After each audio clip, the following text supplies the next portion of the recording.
La première chose à faire ici, encore une fois, ça va être d'aller calculer notre réaction manquante. Donc, avec notre somme des forces à Y égale 0, on y va dans l'ordre. On a notre 8,53, donc c'est la force ici, moins, donc notre charge répartie ici, on a 6 kN par mètre sur 2 mètres. Donc, 6 kN par mètre fois 2 mètres. On a ici 12 kN. Donc, le total de ça ici, c'est une charge vers le bas de 12 kN. Donc, je la soustrais ici puisqu'elle est vers le bas. Moins 6, donc la force qui est ici, plus notre force inconnue R, celle-là ici, moins 2. Tout ça doit être égal à 0. Et on peut isoler le R ici et on obtient R égale 11,47 kN. Donc, je l'efface pour faire un peu de place.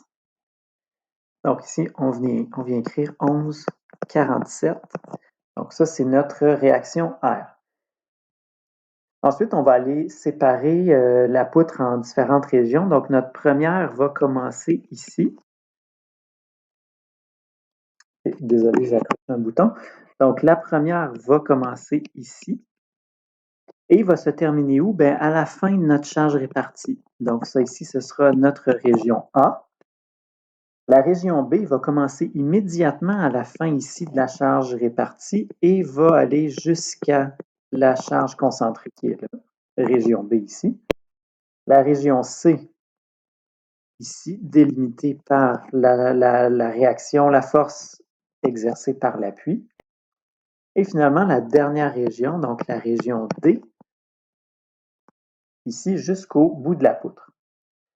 On commence avec le calcul de l'effort tranchant dans la région A. Et comme on a une charge répartie, bien, on doit calculer l'effort tranchant au début. Donc, au début de la région A, on se trouve ici. La seule force qu'on a à gauche, c'est la force de l'appui ici de 8,53. Et si on va à la fin de la région, donc ici, bien, on a toujours le 8,53.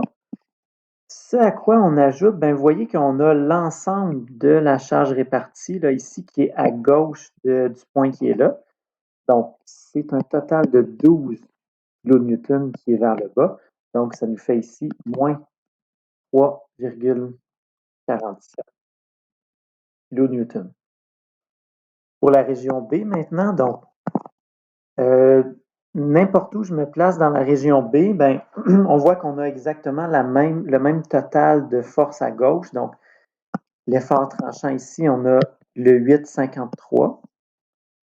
Donc, de la charge moins le 12 kN de la charge répartie, qui est donc ici moins 3,47 encore une fois. Donc, il n'y a aucune nouvelle charge là, dans la région B ici. Région C maintenant. Alors, toujours, donc, on a notre 8,53 moins 12. Donc, ça, c'est ce qu'on avait déjà ici. Et on rajoute ici notre charge vers le bas de 6 kN. On est rendu à moins 9,47.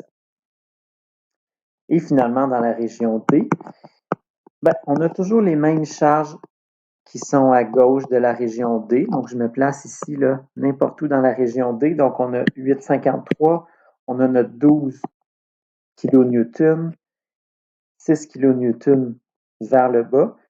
Et on ajoute maintenant le 11,47 de l'appui de droite. On est donc rendu ici à 2 kN. Donc, je vais aller placer mes points sur le graphique. Alors, la région A, au début, on était à 8,53. Donc, j'ai identifié là, les valeurs sur les axes. Donc, ça, c'est au début de la région A. Et à la fin de la région A, ici, on est à moins 3,47. Donc, ça arrive à x égale 2 mètres. On est ici à moins 3,47. Et entre les deux, comme on a une charge répartie, donc entre ces deux valeurs-là, on a une pente. Ici, donc, une droite oblique. Donc, dans la région B, on reste à moins 3,47. Donc, on va avoir ici une ligne droite sur l'ensemble de la région B. Dans la région C, on est à moins 9,47. Donc, on descend directement ici à moins 9,47. On peut relier les deux ici là, avec une ligne pointillée si on veut. Et finalement, dans la région D, on voit qu'on remonte à 2. Donc, de 3 à 4 mètres. On est donc à 2 kN. Donc, on peut encore une fois relier là, les deux si on veut faire un pointillé ici. Et notre graphique est terminé. Dernière étape, ce serait de faire la vérification. Donc, avec la dernière charge qui est ici. Okay, donc, si je m'en vais tenir compte de cette dernière charge-là, donc ça me ramène 2 kN plus bas et on revient bel et bien à 0. Donc, on sait que un graphique de l'effort tranchant doit toujours revenir à 0. Donc ici, ça me confirme là, que mon graphique est correct.